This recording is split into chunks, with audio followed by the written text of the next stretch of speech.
So in the Philippines, there's a lot of superstitions and mythical beliefs. I remember moving into a new house when I was a kid, and my mom flipped out because I brought in a box before she could bring in the sugar and rice for good luck. Yeah, stuff like that. But another belief is this mythological demon creature called the Aswang. Now, the Aswang doesn't have a direct representation in the US, but it's most likely compared to a beastly vampire. It can shapeshift to look like whatever it wants.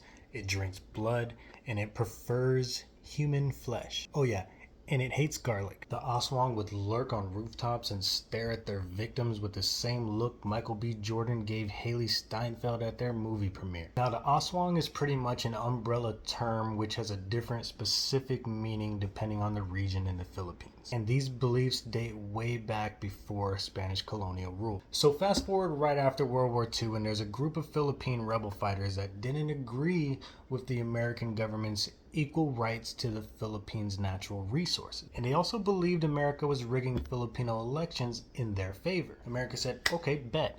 And they sent in the CIA to unleash psychological warfare on the village occupied by these rebel fighters. Their plan was literally to manipulate and scare them like the villains do in Scooby-Doo. Now, the leader of the CIA operation was Edward Lansdale, and before World War II, Lansdale was known as a marketing genius with clients such as Levi Strauss, Wells Fargo, and Nestle. Okay, so now the first thing the CIA did was find out as much about Filipino superstition and folklore as much as possible, especially in their targeted region. And once they gathered enough intel, the CIA came up with a 3-step plan. First thing they did was use an aircraft to fly over the villages on a cloudy day, broadcasting curses in Tagalog on anyone who offered help to the rebel fighters. Now, I don't mean cussing them out like some puntang ka na mo type shit. I'm talking full-blown witchcraft blaring out of a karaoke machine PA system. Filipinos legit thought the Aswang was up there,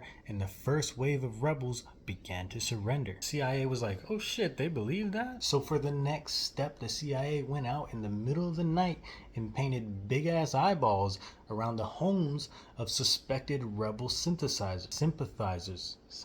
The next morning, the homeowners, of course, were completely freaked out. The only explanation must be an Aswang marking his hunting grounds. Not to mention, within the next few days, the CIA literally spread rumors of that exact assumption and let it marinate in the villagers' brains. Then, for the CIA's final performance, they waited till the sun went down, went into the hills, and waited for a rebel patrol. Once the patrol walked by, CIA agents silently ambushes the last dude. They kill him, puncture his neck with 2 holes as if a vampire bit him, hung him upside down till all his blood drained out, then put him back on the trail. Once the rebel patrol came back to find him, it was clear that the Aswang must have drank all of his blood or some shit. And just like that, all the rebel fighters in that region were gone by daylight. So what's really true?